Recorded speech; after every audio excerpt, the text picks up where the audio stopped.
Bonsoir à toutes et à tous pour cette nouvelle vidéo dont le thème est décoder les manipulations. Dans cette première partie sont répertoriées les techniques de manipulation utilisées couramment à l'aide d'exemples. Elles seront décrites de façon à être facilement repérées dans les situations que vous rencontrez, comme dans la culpabilisation. Exemple, c'est ta faute.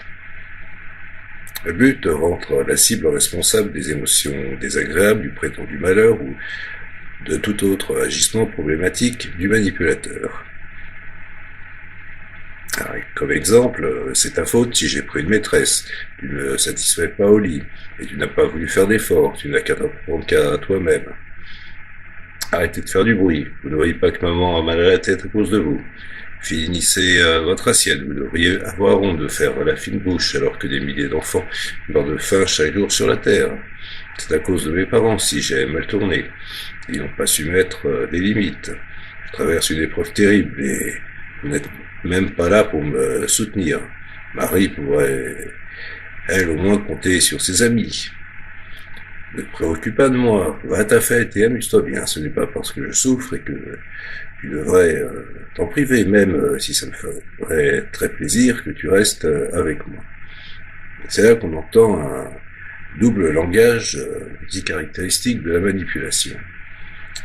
Le mécanisme psychologique de la manipulation, les sentiments de culpabilité qui surgissent normalement lorsque nous avons occasionné un tort à quelqu'un, ils servent de gendarme intérieur et sanctionnent une faute que nous avons commise, comme nous nous sentons responsables de la souffrance ou du malheur d'autrui.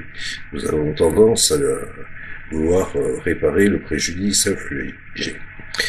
Par la culpabilisation, le manipulateur cherche à nous rendre responsables de son état, généralement un mal-être. Si nous acceptons cette responsabilité, nous aurons tendance à vouloir faire quelque chose pour améliorer la situation. Il ne restait donc qu'à suggérer l'action que nous pourrons effectuer pour le soulager. La culpabilité sert toujours à obtenir quelque chose. Dans les exemples que je vais citer, il s'agit de devenir une amante toujours disponible, tolérer la fidélité du conjoint, se transformer en enfant sage et silencieux, manger quand bien même nous n'avons plus faim, accepter ou pardonner les écarts de conduite considérés comme le résultat d'une éducation laxiste, aider sans compter, renoncer à une fête et tenir compagnie à une personne souffrante. Culpabiliser, c'est donc rendre responsable une des particularités. La culpabilisation est sans doute la technique de manipulation la plus efficace et la plus utilisée. Elle s'appuie en effet sur une longue tradition religieuse issue de notre culture judéo-chrétienne où le péché et la faute occupent une large place. Dans le catholicisme, qui a largement influencé les cultures européennes, la notion de péché originel vient par exemple rappeler que chacun est fautif dès sa naissance. De plus, la méconnaissance de la sphère émotionnelle laisse penser que les ressentis que nous éprouvons sont causés par les circonstances extérieures. Nous sommes convaincus que nous sommes tristes parce que l'autre a oublié, ou que nous nous sommes fâchés parce qu'il nous a insultés. En réalité, personne ne peut causer d'émotion en nous si ce n'est nous-mêmes.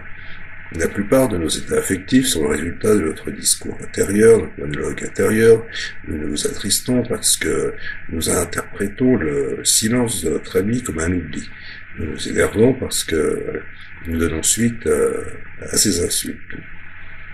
Attention, personne ne peut nous rendre heureux ou malheureux si ce n'est nous-mêmes.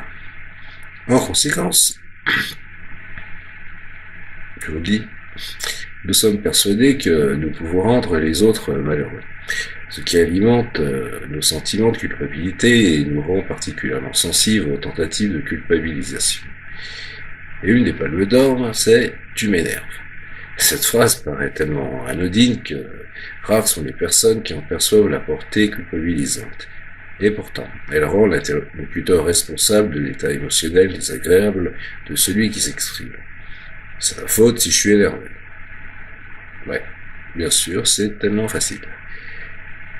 Alors, si nous prenons du recul, avec une certaine prise de conscience, Il importe de bien comprendre que chacun, on parle ici d'adulte libre, en toute possession de ses moyens, bien sûr, est responsable de ses actions, de ses paroles, de ses émotions. Personne n'a donc à assumer les actions, les paroles et les émotions d'autrui. Alors, les répliques possibles aux exemples cités sont c'est bien toi qui as décidé de prendre une maîtresse sans demander mon avis. Maintenant, j'ai perdu confiance en toi. Et je ne sais si je pourrais continuer cette relation avec toi. Nous allons faire moins de bruit pour aider maman. Même si ce n'est pas nous qui lui avons causé ce mal de tête.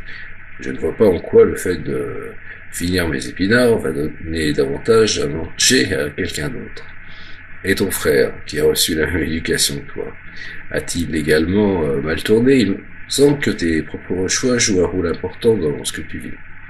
Oui, tu traverses une période difficile et crois bien que je désire t'aider du mieux que je peux. Mais pas comme tu le souhaites, à la fréquence que tu le souhaites. Ce n'est pas en me comparant à d'autres que tu m'encourages à t'aider. Je me sens mal quand j'entends ça, j'aimerais beaucoup aller à cette fête, mais cela gâche mon plaisir de te savoir malheureux. Comment pourrais-tu quand même passer un bon moment sans ma présence? Alors nous rentrons dans la victimisation. Pauvre de moi. Le but est d'obtenir les bonnes grâces de la cible grâce à l'exposition de la faiblesse, de la misère ou de la prétendue stupidité du manipulateur qui joue à la victime. Attention, être victime et jouer à la victime, ce n'est pas identique. La première situation est un état de fait méritant aide et soutien. La loi est censée protéger les victimes et les défendre. Par exemple, être victime d'une infraction. La seconde est un jeu d'influence psychologique. Par exemple, prétexter les difficultés personnelles pour obtenir des faveurs ou des avantages. Et pour exemple, quel imbécile je fais, j'ai vraiment tout raté, j'aurais mieux fait de vous écouter. Qu'est-ce que vous voulez? Je n'ai pas eu la chance de faire des études. Vous avez vu la couleur de ma peau? Jamais je ne trouverai du travail. Tu vas me faire mourir de chagrin. Alors ça, c'est plus culpabilisation. J'ai toujours sur moi l'impression que le ciel me tombe sur la tête. C'est vraiment trop injuste. Ça, c'est l'effet Calimero. Et nous tombons dans le déni de responsabilité. Culpabiliser autrui tout en se positionnant en victime constitue un déni de ses propres responsabilités. C'est une façon de rejeter ses propres responsabilités et de les faire assumer aux autres. Et c'est un mécanisme psychologique qui repose sur l'empathie dont chaque être humain est normalement capable, et qui nous permet de percevoir et d'évaluer la souffrance d'autrui. Elle nous incite à faire en sorte de l'abréger, de la soulager autant que possible. Notre côté sauveur est ainsi affecté face à une personne se présentant comme victime, notamment grâce à la pitié que nous en ressentons. Nous allons alors prêter de l'attention au manipulateur, la plaindre, la réconforter, l'aider et autres. Une des particularités, la victime et sauveur vont de pair. Si une personne adopte un rôle, il est fort probable qu'une autre joue spontanément le rôle complémentaire. Je n'y arriverai jamais. Mais si tu y arriveras, j'ai confiance en toi et je t'aiderai. Mais le jeu de la victime est lassant. Au début, on accepte de rendre service et d'aider. Mais on se prend vite une porte en travers la face. On se rend généralement compte que cela ne sert pas à grand chose. La victime ne cherche pas à résoudre ses difficultés et à aller mieux, mais à osciller de l'attention et des faveurs qu'elle n'obtiendrait pas autrement. À ce moment, on risque d'échanger le rôle de sauveur contre celui du persécuteur. Je n'y arriverai jamais. Je te l'ai pourtant répété 1000 fois qu'il fallait t'entraîner. Mais non, les efforts, ce n'est pas pour toi. Eh bien, débrouille-toi tout seul maintenant. Et tant pis si tu te casses la figure, tu ne l'auras pas volé. C'est ainsi qu'on entre dans le triangle dramatique. Victime, sauveur et persécuteur forment ce que l'on appelle le triangle dramatique. À l'intérieur du triangle, les rôles s'échangent rapidement au gré des interactions. Par exemple, tu n'as pas de nouveau, pas descendu la poubelle, le persécuteur. De toute façon, je n'ai rien de juste avec toi. Victime, mais non, tu es adorable, ne te mets pas dans cet état-là pour si peu. Sauveur, alors pourquoi me dis-tu que je suis un incapable? Persécuteur, je suis désolé, je voulais juste te faire prendre conscience, la prochaine fois je me tairai. Victime, et nous allons remettre une nouvelle palme d'or. Si tu ne peux pas me faire ça, après tout ce que j'ai fait pour toi. Le manipulateur se positionne en victime pour imposer sa décision à autrui plutôt que de le faire par la force ou la menace. Il s'arrange pour faire jouer une dette morale fictive, comme je t'ai rendu des services par le passé, donc tu m'es maintenant redevable. Alors méfiez-vous des dettes cachées.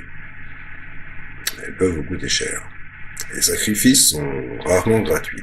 Celui qui s'est sacrifié pour vous finira tôt ou tard par vous présenter la note, que vous aurez alors à recevoir comme une dette envers lui, que vous vous sentirez obligé d'honorer. Ainsi, le parent âgé qui rappelle à son enfant qu'il a renoncé à un travail ou à des opportunités pour s'occuper de lui, et qui lui demande maintenant de rembourser sa dette. Tu ne peux pas me placer dans cette institution. Tu dois me garder à domicile chez toi. Et de prise de conscience en prise de conscience, ceux qui choisissent la plainte plutôt que l'action efficace pour résoudre leurs difficultés doivent en assumer toutes les conséquences, notamment le fait que leurs problèmes perdurent. Puisqu'ils ne sont pas résolus, ils se répètent et se répètent, voire la répétition des scénarios de vie. Ce n'est à personne d'autre de supporter les conséquences de leur choix. À victime ennemie. Comme c'est la faiblesse qui sert de levier dans cette technique de manipulation, la victime peut toujours se victimiser davantage face à celui qui refuse d'entrer dans le jeu. C'est facile de me dire ça. On voit bien que ce n'est pas toi qui souffres, tu verras quand cela t'arrivera. Alors, comme réplique possible aux exemples cités, ok, mais maintenant, comment allez-vous vous y prendre pour résoudre votre problème? Vous auriez voulu faire des études? À quoi cela vous mènerait-il aujourd'hui? Vous aimeriez trouver du travail? Comment vous prenez-vous pour postuler? Quelles sont vos compétences? J'entends que tu es affligé par ma décision, mais je ne changerai pas. Et j'espère que tu sauras y faire face et retrouver toute la sérénité. Tu as l'impression que c'est toujours sur toi que ça tombe, mais il se trouve que pour l'instant, c'est ton tour d'être de corvée. Et surtout ne pas entrer dans le jeu de la victime, qui n'attend que ça. Mais non, cela ne tombe pas toujours sur toi. D'ailleurs, la dernière fois, c'est Michel qui a dû s'y coller, rappelle-toi. Après quoi, la victime va vous dérouler tout le passé réinterprété à sa sauce, en concluant qu'il serait plus juste que quelqu'un d'autre s'y colle. Et, par exemple, eh bien c'est vous. Dans la persécution, tu n'es qu'un imbécile. Alors le but, l'utilisation de la persécution, peut servir différents objectifs: asseoir l'autorité ou le pouvoir du manipulateur, flatter son orgueil, humilier sa cible, voire la casser, la détruire. Pour exemple, on ne peut plus trouver de personnel compétent de nos jours. Espèce d'incapable. Ce n'est pas possible d'être aussi nul. Mais qu'est-ce que j'ai fait au bon Dieu pour mériter des enfants aussi terribles? Alors il y a deux façons de se sentir supérieur, et par là même de satisfaire son besoin d'estime et de reconnaissance, se rehausser soi-même ou rabaisser les autres. Se rehausser soi-même ou rabaisser les autres, dans les deux cas, il s'agit de créer un rapport de force, une inégalité dans la relation. C'est pourquoi les jugements négatifs, les abus d'autorité, le harcèlement, le mépris, la dévalorisation, l'humiliation sont les armes préférées des persécuteurs. Juger est un acte de pouvoir. Tout jugement, toute étiquette posée sur quelqu'un ou quelque chose implique un rapport de force. Pour juger, il faut être supérieur, il faut savoir. Affirmer qu'une personne est sympathique, c'est en même temps dire que l'on est dépositaire des critères objectifs de la sympathie, idem lorsqu'on qualifie un livre, un film ou une vidéo de nullité complète.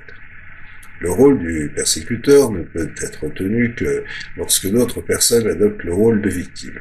C'est pourquoi le persécuteur et victime ne vont pas l'un sans l'autre. Le harcèlement est une technique de manipulation qui entre dans le cadre de la perversion, de la persécution également. Il s'agit de tourmenter la victime par touches plus ou moins légères, voire insignifiantes, prises isolément, mais sans répit. Ce n'est pas tant la brutalité des actes ou des paroles que leur répétition incessante et lassante qui inflige des dégâts psychologiques à la victime. Chute d'estime de soi, dépression, burn-out, alcoolisme, prise de médicaments, et tout autre, et j'en passe, et des meilleurs, enfin des surtout moins meilleurs. Le harcèlement professionnel ou mobbing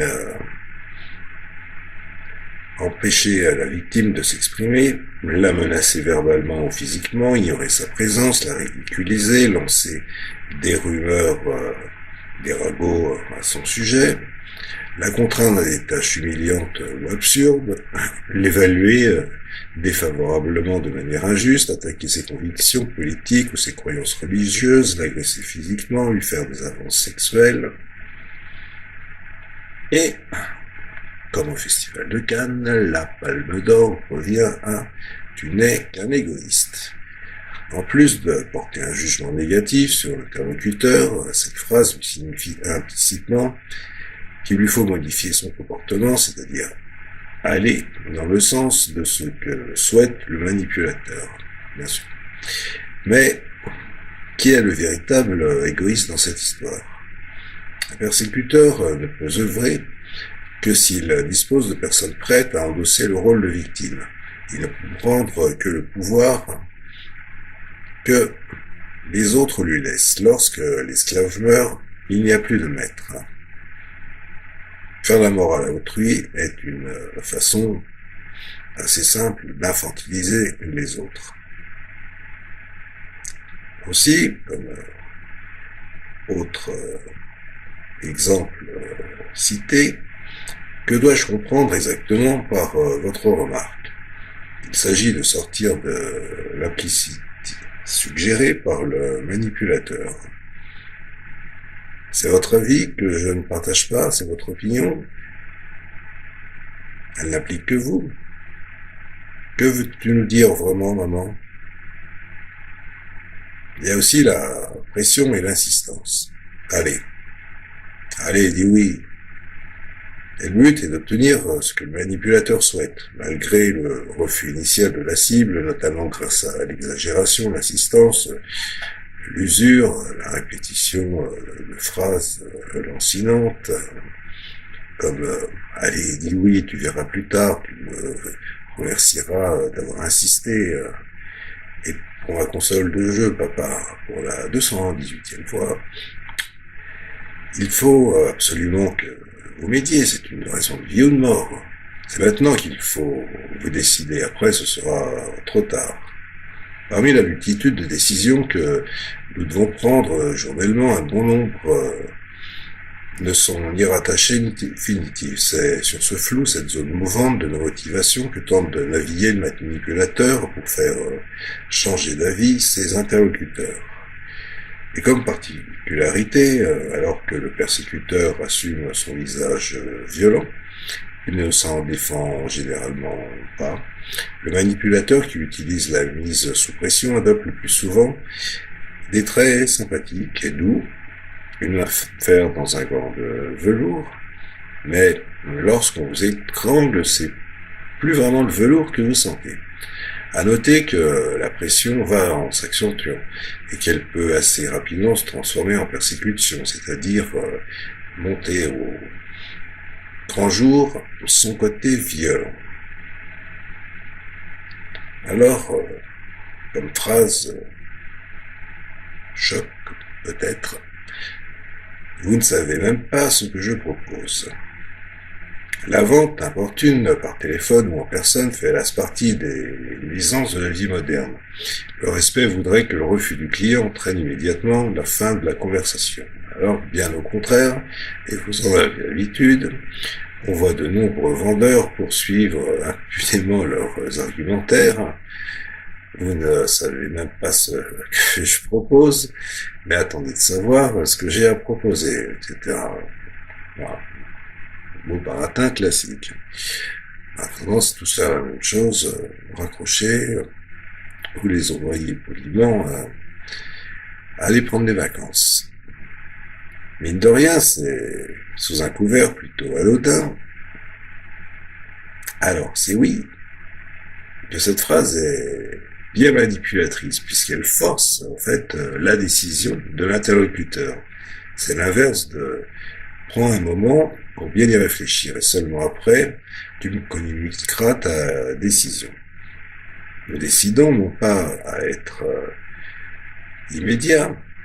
Nous pourrons demander un délai de réflexion pour peser le pour et le contre en toute tranquillité, hors de toute pression exercée. Alors, comme autre exemple, j'entends bien que tu as très envie que je vienne avec toi. Laisse-moi y réfléchir tranquillement et je te donne ma réponse dans un quart d'heure.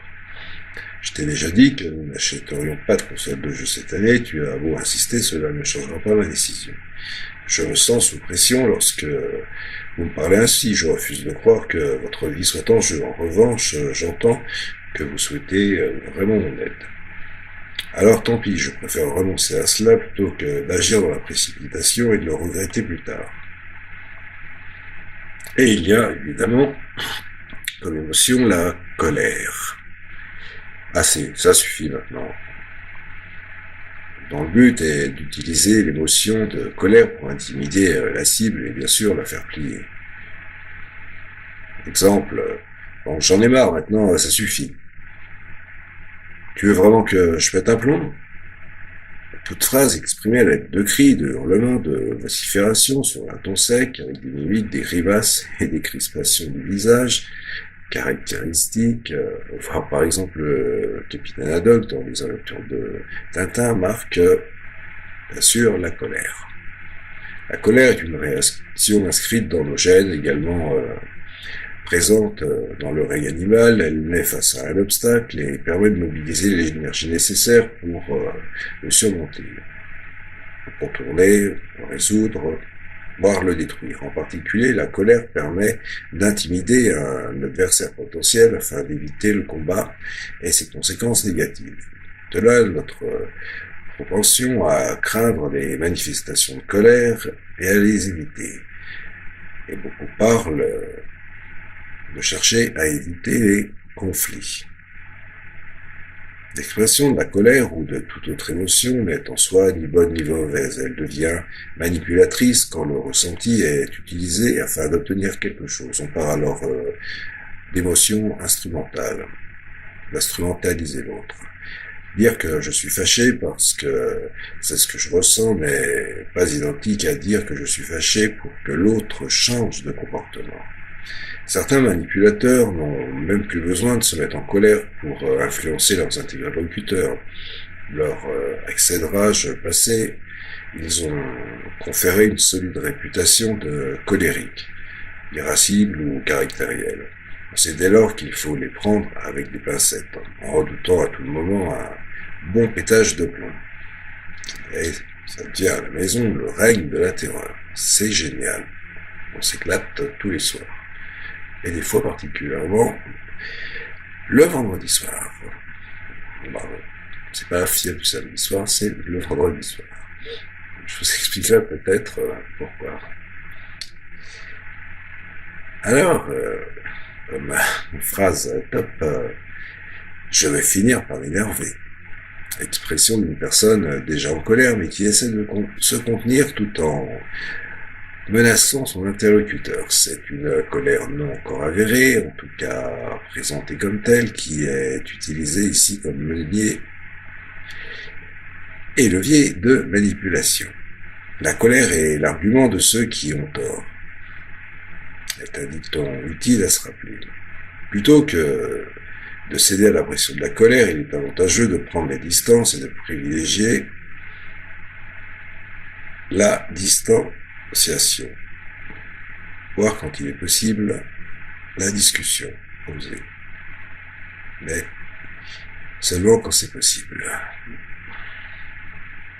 Alors, j'entends quand tu es énervé, arrêtons la conversation pour l'instant.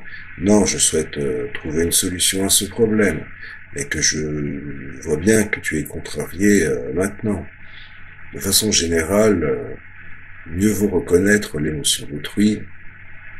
Oui, tu m'as l'air fâché, que d'essayer de la nommer. Mais non, ce n'est rien, ce qui traduit par une invalidation du vécu de l'interlocuteur. On peut utiliser aussi la sympathie. Oh, c'est juste parce que c'est vous, parce que c'est toi. Jouer sur la familiarité ou les similitudes pour paraître proche de la cible et diminuer sa méfiance. Jouer au golf, quelle coïncidence, moi aussi. On se croise tous les matins dans l'autobus.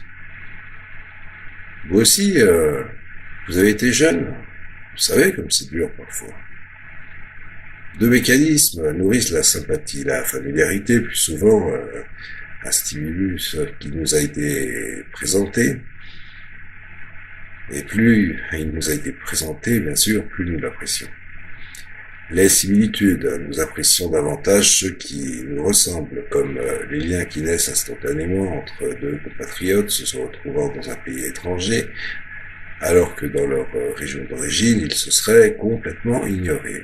Ça, c'est un cas classique. Grâce à ces deux leviers, les manipulateurs arrivent à se faire apprécier et sont ainsi plus à même d'obtenir des faveurs de leurs interlocuteurs. Effet de simple exposition et publicité. Alors, comme psychologue, j'appelle ça un effet de simple exposition, le phénomène qui nous fait apprécier davantage quelque chose que l'on perçoit souvent. C'est un principe majeur de la publicité qui ne se prive pas de matraquer les consommateurs avec les produits qu'elle vante. Les séducteurs ou les dragueurs dont le seul but est d'animer les conquêtes raffolent du « moi aussi ». Ils écoutent leur proie et lui font croire qu'ils nourrissent les mêmes aspirations pour les séduire. Après quoi, ayant obtenu ce qu'ils souhaitaient, ils la laissent tomber. Ou ils le laissent tomber. Ça arrive aussi, hein. Les petites annonces sur les sites de rencontres amoureuses sont implicitement rédigées de façon à activer le principe de similarité. On se décrit dans l'attente d'une personne semblable pour nous répondre, ce qui ressemble étrangement au test de compatibilité. Alors, je vous fais cette fleur juste parce que c'est vous. Comment ne pas succomber aux vendeurs déclamant cette tirade? Comment ne pas se sentir privilégié et unique? Comment ne pas considérer comme fort sympathique celui qui vous l'a dit? Une stratégie commerciale redoutable dans cette catégorie est l'ajout de phrases et ce n'est pas tout. Après une proposition faisant croire que le client bénéficie d'un traitement de faveur, d'une promotion qui n'existe pas et qui est donc exceptionnelle. Sa patine a des points communs. Nos amis nous ressemblent effectivement, mais ceux qui prétendent d'emblée et a priori être comme nous devrait susciter notre méfiance, surtout lorsqu'il y a un enjeu à la clé. Vente, contrat, relations sentimentales ou encore sexuelles. Donc, attention au toucher. En Occident, seules les personnes entretenant des liens d'intimité avec nous sont autorisées à nous toucher. Inversement, toucher quelqu'un artificiellement peut créer une impression de proximité, mais une impression. C'est pourquoi de nombreux vendeurs s'approchent très près de leurs clients, n'hésitant pas à les toucher. Cela peut en énerver certains. Alors, il y a d'autres méthodes utilisées, bien sûr. C'est vrai, nous jouons au golf comme des milliers d'autres Français. Ce n'est pas une raison suffisante pour que je vous fasse confiance. Oui, mais ce n'est pas pour autant que je vais soutenir votre cause. Certains manipulateurs jouent davantage sur leur charisme naturel que sur la sympathie. Ils ont une sorte de rayonnement, de magnétisme qui les rend attractifs et permet de capter l'attention des autres personnes. Alors méfiance, soyons d'autant plus circonspects face à ce type de personnes promptes à nous fasciner. Analysons le contenu de leur discours, la cohérence de leurs arguments et vérifions le bien fondé de leurs propos. Charisme et confiance, a priori, devraient s'exclure mutuellement. Alors, une autre technique extrêmement utilisée, la flatterie. Tu es rayonnant, tu es rayonnante aujourd'hui. Le but est de mettre la cible dans de bonnes dispositions pour obtenir ses faveurs. Comme dans les compliments ne sont pas exactement à confondre avec les flatteries. Les premiers sont sincères et ne font qu'exprimer un avis favorable, alors que pour la seconde, on utilise un avis favorable pour obtenir quelque chose. Et comme exemple, tu m'as l'air en pleine forme aujourd'hui. Ça me fait vraiment plaisir de te voir. Tu es tellement doué, je pense que tu n'aurais aucune difficulté à... Vous êtes le meilleur sur place. C'est pour ça que je m'adresse à vous. Le besoin d'estime et de reconnaissance est fondamental chez l'être humain. Et chez certains peut-être tellement important. Contribuer à le satisfaire chez autrui, c'est même de façon artificielle, créer un mouvement de sympathie qui rejaillit sur le manipulateur. D'après Abraham Maslow, bon, certains l'ont lu, d'autres pas, chacun ses goûts, chacun ses lectures. Les humains doivent non seulement satisfaire des besoins physiologiques, respirer, boire, manger, mais aussi des besoins psychologiques. Sécurité, se sentir en sécurité, à l'abri, appartenance, faire partie d'un groupe ou d'une famille, reconnaissance, gagner de la reconnaissance et de l'estime, actualisation de soi, s'épanouir, tout ce qui peut servir à combler ses besoins peut devenir un levier de manipulation. La flatterie, c'est l'arme principale du manipulateur séducteur. Celui-ci utilise tous ses charmes pour parvenir à ses fins. Que ce soit la beauté, son physique, l'élégance, le beau parler, l'érudition. Être flatté par une telle personne est invariablement perçu comme un immense privilège. Comme « Oh, tu m'as l'air d'avoir un genou. » S'il y a bien une chose qui s'écoule inexorablement, c'est le temps. Personne ne peut rajeunir. Que ne serions-nous prêts à faire pour avoir l'impression de couper la course du temps? Oui, eh bien, ceci est vrai pour certains.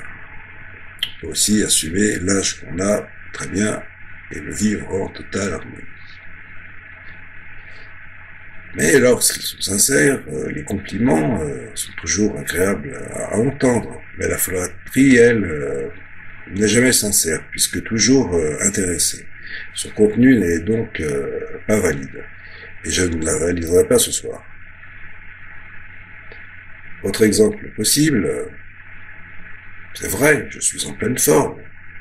C'est vrai, je n'aurai pas de difficulté à mais je n'aurai aucune disponibilité pour t'aider en ce moment. Je ne pense pas être meilleur que mes collègues, explique moi ton cas, et je te dirais que je peux éventuellement t'aider ou faire pour toi. Et puis il y a aussi la fratrie au conditionnel. Allez, sois sympa. Alors c'est faire comprendre à la cible qu'elle perdra un statut ou une image agréable accordée a priori si elle n'exécute pas ce que le manipulateur souhaite. Comme, allez, sois sympa, ça te coûte rien de donner un coup de main. Tous les autres mamans ont donné leur accord, il ne reste plus que toi. Vous serez gentil de me taper ce courrier. C'est des phrases que vous avez sûrement maintes fois entendues.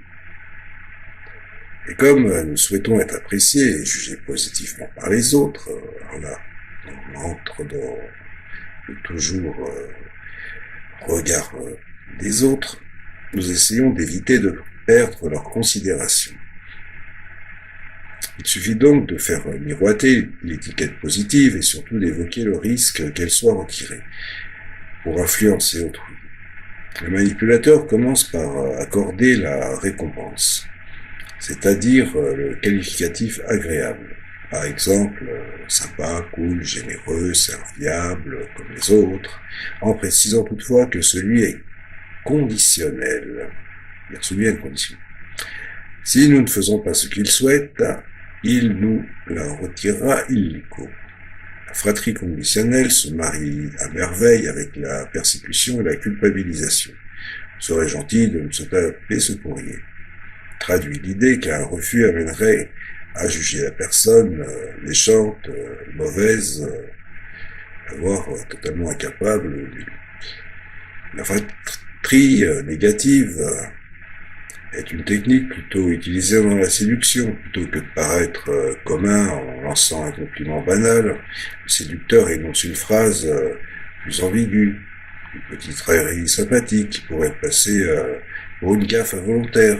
Le but est d'attirer l'attention de manière originale et de susciter l'intérêt, mais sans trop passer pour un dragueur. Ça se ferait trop. Par exemple, ta robe te va à merveille, elle est super à la mode. D'ailleurs, je viens de voir une autre fille avec exactement la même.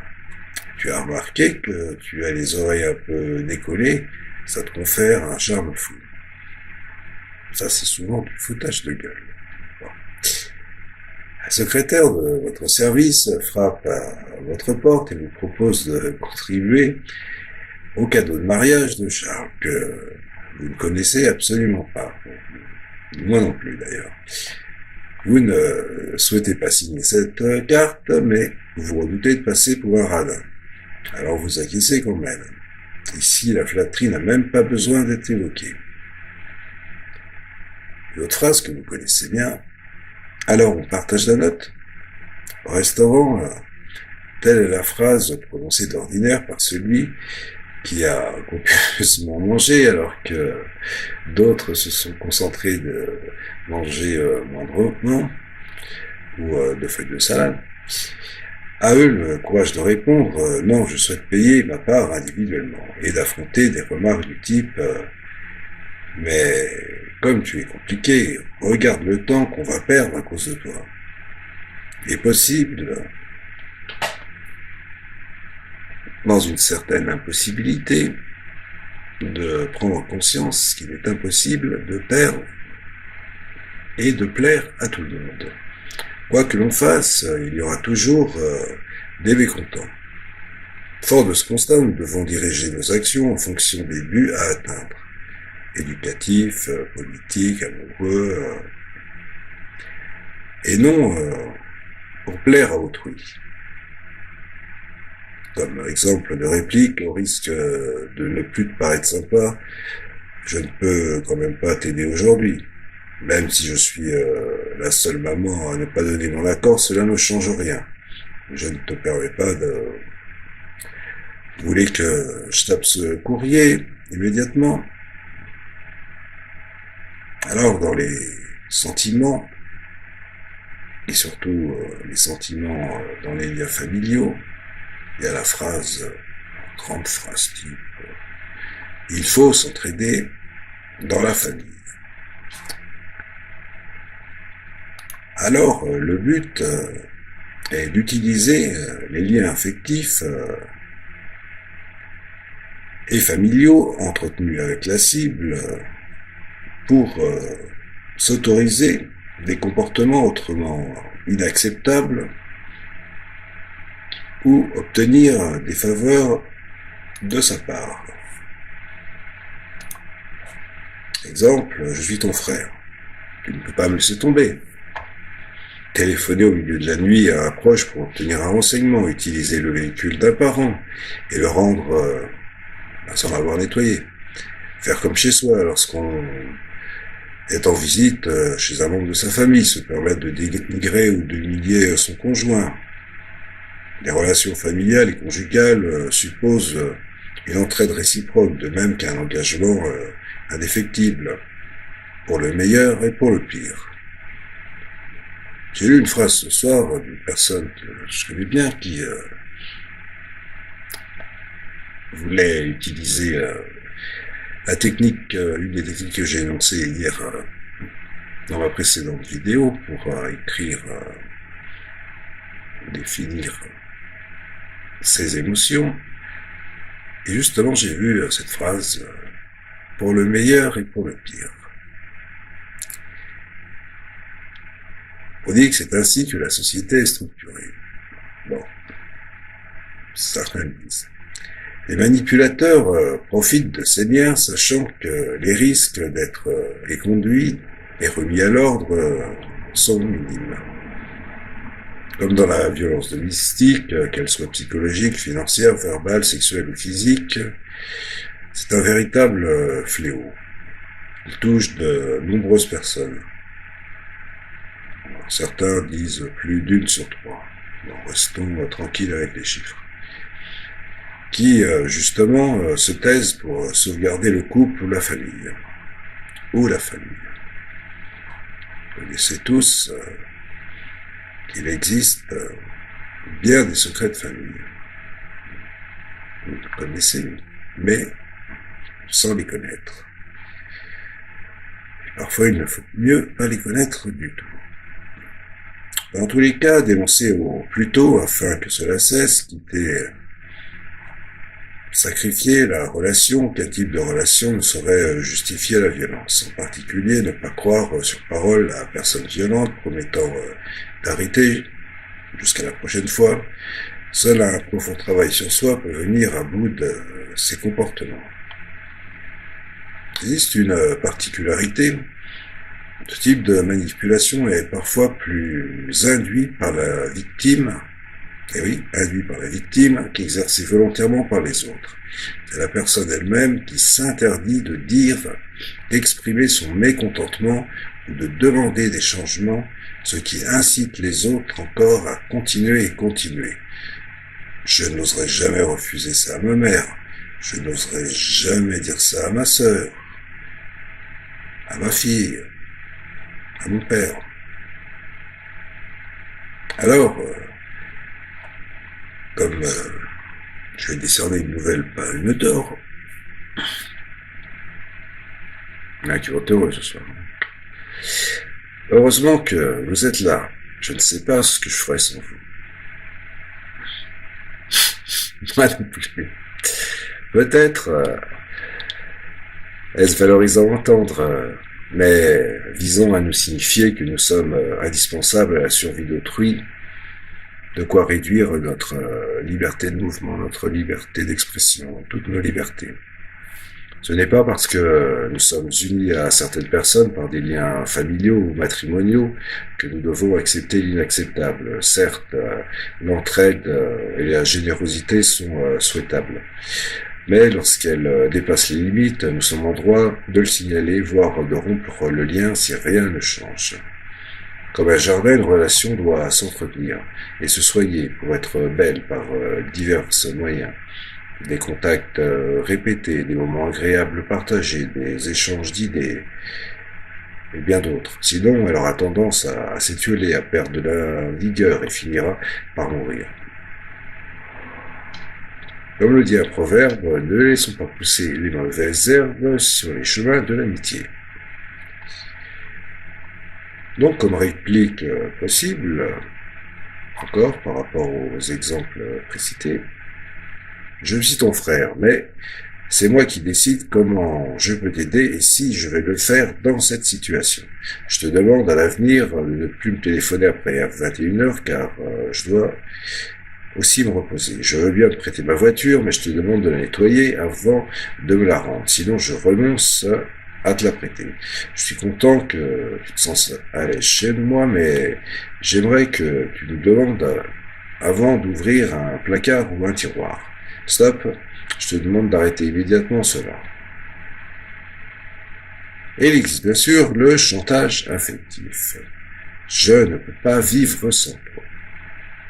Ouais.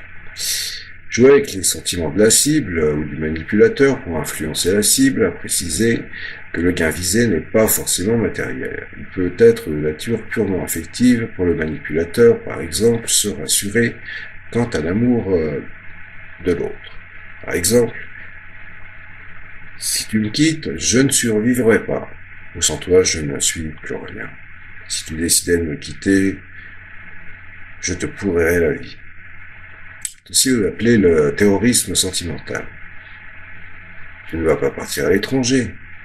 Tu sais que je ne peux pas me débrouiller seul à mon âge. Puisque tu n'aimes pas ça, je ne te toucherai plus jamais. La vie humaine commence toujours dans la dépendance. Il est impératif que les adultes s'occupent du bébé pour qu'il puisse survivre. Certains restent persuadés toute leur vie durant que d'autres personnes sont indispensables à leur bonheur. Ils font alors tout pour que leur partenaire amoureux reste attaché. Attaché, ça signifie également ligoté en chimie. Dans les besoins et les désirs, une des différences majeures entre un besoin et un désir, au-delà de son caractère vital, réside dans les objets capables de les satisfaire. Ensemble générique pour les besoins, offre spécifique pour les désirs. Par exemple, tout ce qui est comestible calme la faim. Seul le chocolat est provisoirement le désir de chocolat. Idem pour l'amour. La compagnie, la tendresse, l'intimité sexuelle sont des besoins qui peuvent se satisfaire de multiples façons. L'envie d'être en relation avec X ou Y ne peut se satisfaire qu'avec eux. En aucun cas, la frustration du désir ne peut se révéler dangereuse ou mortelle sur le plan psychologique. Mais il existe une particularité, ce type de manipulation se joue principalement dans les relations sentimentales, entre amoureux ou au sein de la famille. Malheureusement, elles finissent toujours par aller dans le sens contraire du but recherché. À force de contraindre l'autre et de réduire sa liberté, celui-ci perd le plaisir d'être en relation et n'aura de cesse de vouloir s'en aller, de vouloir vous quitter. Alors il y a bien sûr le chantage au suicide. Chantage au suicide, c'est un grand classique. On ne peut pas déduire d'un chantage au suicide si la personne passera à l'acte ou non. En cas de doute, non. Mieux vaut, c'est mieux, avertir les instances adéquates, police, urgence ou autres, de façon. Il est capital de se rappeler que si quelqu'un décide de mettre fin à ses jours, il s'agit de sa propre décision et de sa seule décision, et que personne d'autre n'a à en assumer la responsabilité à sa place. Sinon, c'est rentrer dans une culpabilisation. Et pour décerner une autre palme d'or, alors là, je vais me la décerner à moi-même, point de fois. Ça change un peu. Si tu m'aimais vraiment, tu ne sortirais pas aussi souvent avec tes amis. Bon, c'est pas la meilleure palme d'or. Phrase particulièrement violente, puisqu'elle commence par mettre en doute les sentiments du partenaire. De plus, elle place sur le même plan sentiments et actions banales, sortir avec ses amis. Si tu m'aimais vraiment, tu saurais ce qui me fait plaisir sans que j'ai besoin de te le dire.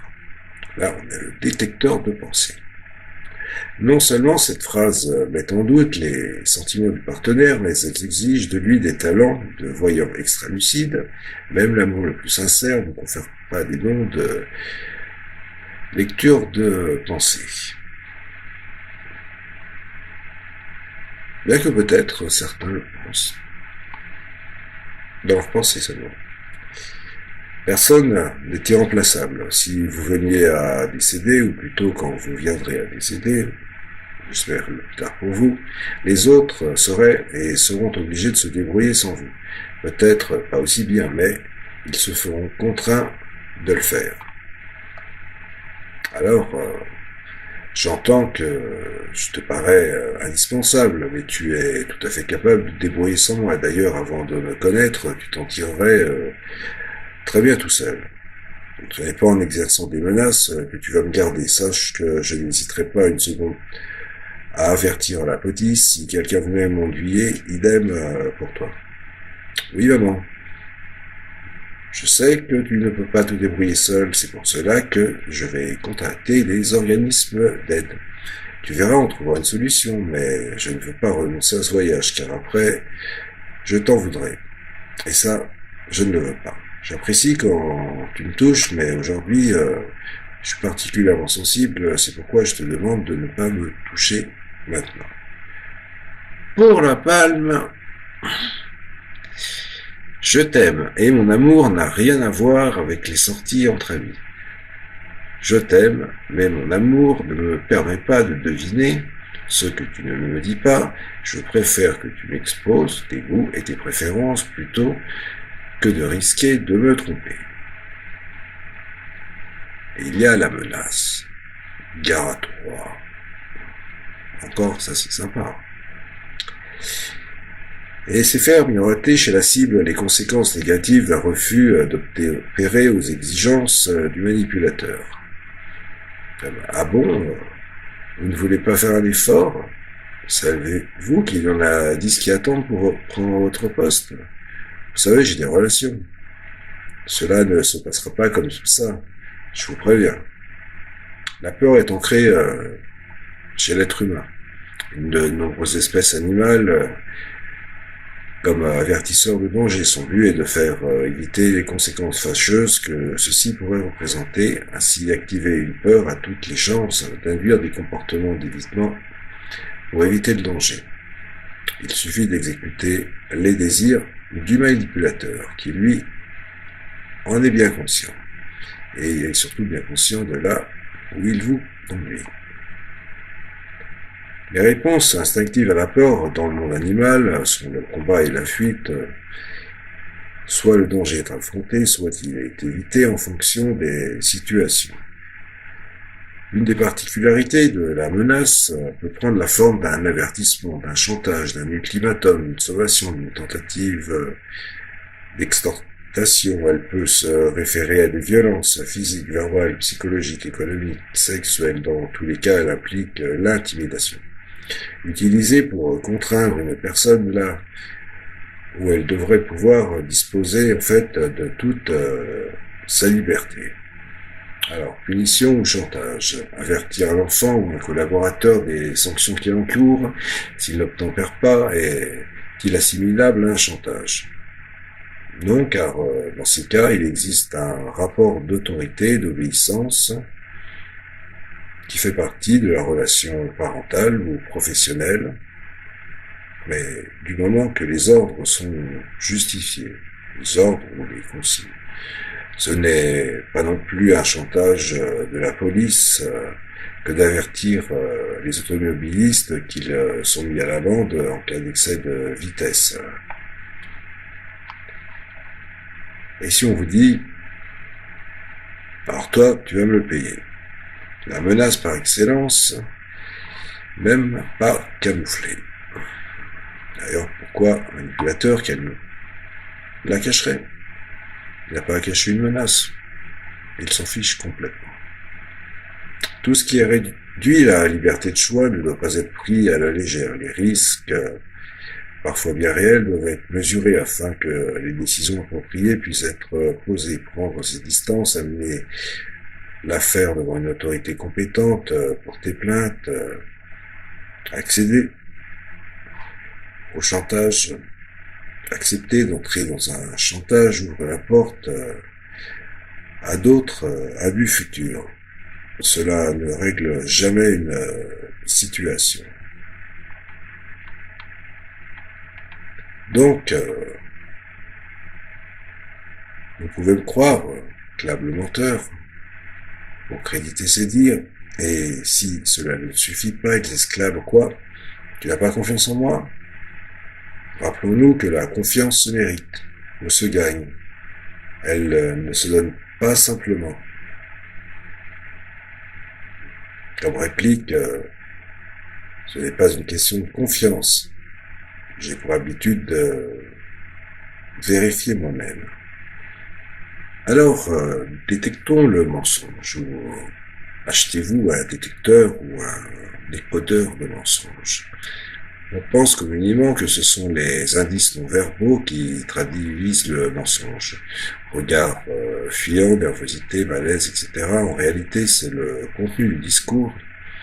Les personnes qui mentent donnent nettement moins de détails, utilisent moins de mots, font dans la réalité le flou et l'imprécision. Elles le font vraiment à merveille. Et surtout, la version des faits qu'elle raconte est toujours strictement identique, comme si elle était apprise par cœur. Alors, les faits parlent d'eux-mêmes. Les faits sont les ennemis jurés des mensonges. Face à tout doute, n'hésitons pas à demander des précisions, qui, quoi, quand, où, combien, comment, qui était présent, dans quelle revue avez-vous lu cette information, le procès verbal de l'Assemblée le mentionne-t-il? Bon. Il existe aussi les sous-entendus et l'ironie. Comme « eh bien, bravo ». Le but est de dire quelque chose sans vraiment le dire ou sous le couvert de la plaisanterie afin de prendre l'avantage sur sa cible. Votre collègue fait du bon travail, elle. Si seulement quelqu'un pouvait m'aider. Je disais ça pour plaisanter. Tu n'as aucun sens de l'humour. Il ne faut pas le prendre mal, voyons.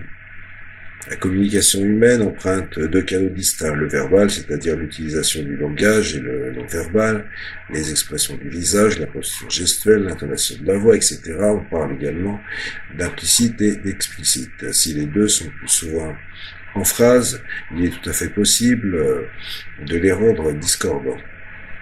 Par exemple, je te félicite pour ta ponctualité, énoncé sur un ton fâché. Face à deux messages différents, la confusion apparaît forcément. Lequel devons-nous prendre en considération? Le manipulateur peut, dans ce cas, en tirer tous les avantages.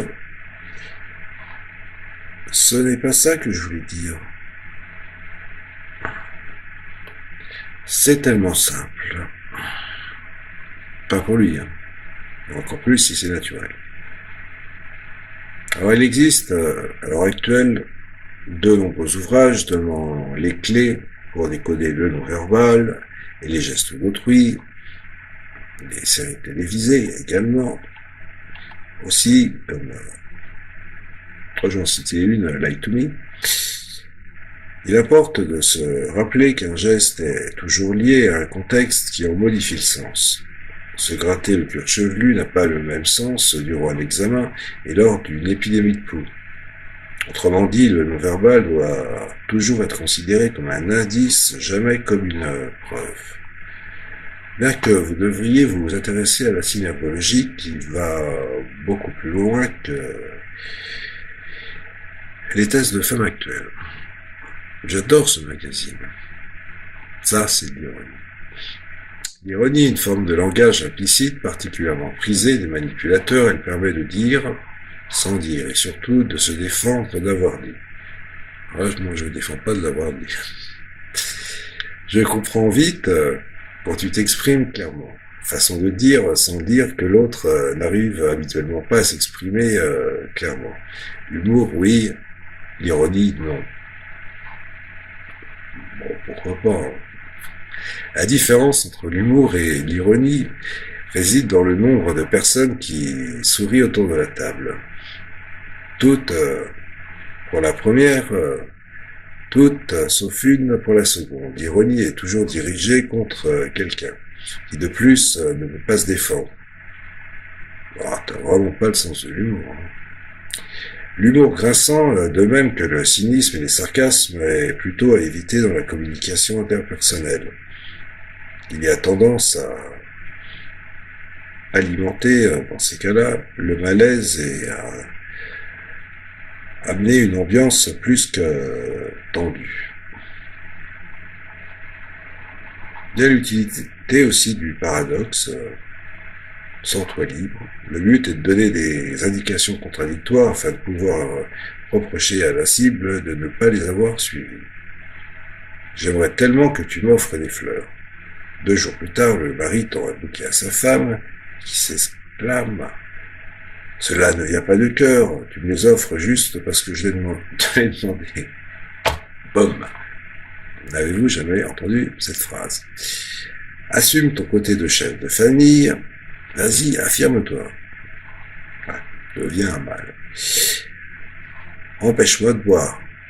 Et lorsqu'il te sert un verre, mêle-toi de ce qui te regarde. Je suis adulte et libre de mes actes. Suivi d'un reproche le lendemain. Pourquoi m'as-tu laissé boire? Je t'avais pourtant demandé de ne pas m'en empêcher. C'est très simple. La communication piégée. Comme j'ai entendu dire que amener la cible à dire quelque chose qu'elle ne souhaitait pas énoncer, ou qui se retourne ou se retournera contre elle. Exemple, au fait, Marie m'a dit que, alors qu'il en est rien. Allez, tu peux me dire la vérité, je ne m'en souviendrai pas. Et appliquer des mesures de rétorsion, de sanction, une fois la vérité connue. Vos collègues affirment que, pour obtenir un aveu. Bien. Aussi, dans une particularité, qui est prêcher le faux pour obtenir le vrai, technique utilisée depuis la nuit des temps, notamment dans l'espionnage et les interrogatoires policiers, et les fouillages de portables, de mots de passe, d'ordinateurs et autres maintenant, dans les couples. Ah, parce que tu ne me trouves pas belle les autres jours. Suite à un compliment du type comme tu es belle aujourd'hui, le cas échéant, il faut éviter de ne pas dire de compliment, de ne rien dire. Le cas échéant, en fait, il faut éviter d'entrer dans le jeu. Non, tu es aussi très belle que les autres jours. Et renvoyer l'autre à la responsabilité de son interprétation. Tu peux le prendre comme ça, si ça te chante. Je voulais pour ma part juste dire que je te trouvais belle aujourd'hui, indépendamment des autres jours. Alors attention à la syntaxe, ça c'est très important, parce qu'après ça peut être très interprété, et vous pouvez vite retrouver vos affaires sur le palier.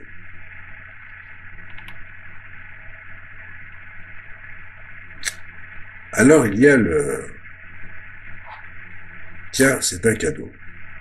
Rendre la cible redevable en lui octroyant auparavant une faveur non sollicitée. Comme dans l'expression, se rendre service est suffisamment explicite quant à la réciprocité en jeu.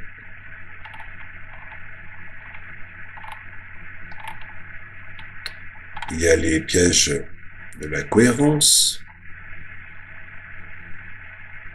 Tu m'avais pourtant promis. Amener la cible à s'engager progressivement dans une direction de sorte qu'elle ne puisse pas faire marche arrière sans paraître incohérente. Mais tu m'avais pourtant dit que nous sortirions ce soir. Alors, vous m'avez affirmé apprécier la musique classique. En tant que mélomane, vous ne pouvez pas manquer ce concert. Tu m'as toujours dit qu'il fallait être généreux. Et là, alors que j'ai envie de m'engager pour une bonne cause, tu me l'interdis.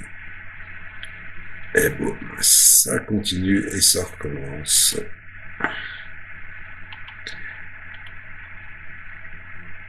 Et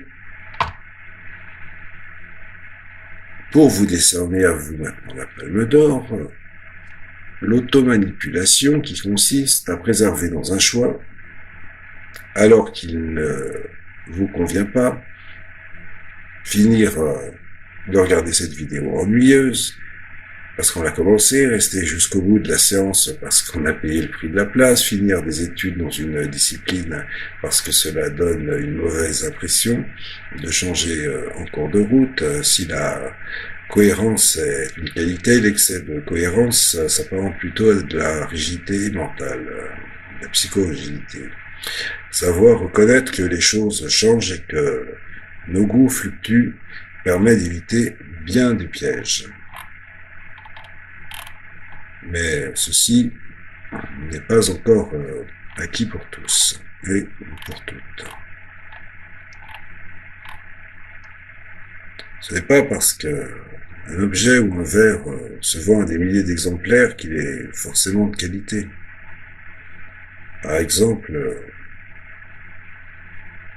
les cheeseburgers des fast-food, ni qu'il vous plaira personnellement. Dans le doute, essayons de nous forger des idées par nous-mêmes, de penser enfin par nous-mêmes, de nous faire nos propres opinions, de ne pas faire des copier-coller de panneaux et de les mettre bêtement sur Facebook sans même en comprendre le sens profond.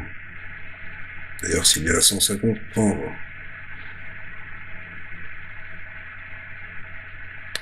Apprenez à penser par vous-même, apprenez à faire par vous-même, apprenez à dire, à oser être vous-même. Osez le faire. Et commencez à le faire dès ce soir, ou même dès cette nuit. Mais pourquoi attendre? Pourquoi encore repousser les choses? Pourquoi attendre demain? Pourquoi aller attendre plus loin? Quand vous attendez un train, vous l'attendez sur un autre quai? Non.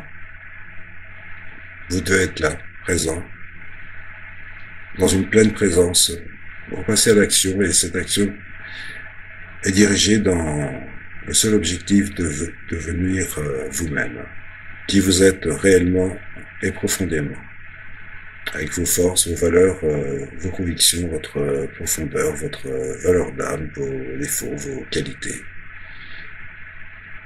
Mais enfin, devenir vous-même et ne plus être manipulé. Pour ceci, vous pouvez acheter un décodeur de manipulateur que je n'ai pas encore fabriqué ni mis en vente, mais j'y pense fortement. Mais je peux vous proposer de me contacter aussi, simplement, pour parler. Au 06 88 48 50 72 ou au 02 38 36 27 53, même par SMS. Ou m'envoyer un petit email sympa, de préférence, à l'adresse pierredassigny@orange.fr, et j'y répondrai avec plaisir. Si vous avez besoin, il y a toujours des gens qui seront là pour vous écouter, sans vous manipuler, et en qui vous pourrez avoir totalement confiance. Et pas de grosses vidéos hyper bien tournées, avec des super effets, un son nickel, tout est préparé, tout est mixé, remixé. Faut mieux être vrai avec peu que faux avec beaucoup. Sur ce, je vous souhaite une très agréable nuit ou une très agréable soirée, ou les deux à la fois si vous vous endormez sur votre canapé. Et je vous dis à bientôt pour une prochaine vidéo qui sera peut-être encore plus longue et ennuyeuse que celle-ci. Sur ce, pour les courageux, à bientôt et prenez soin de vous.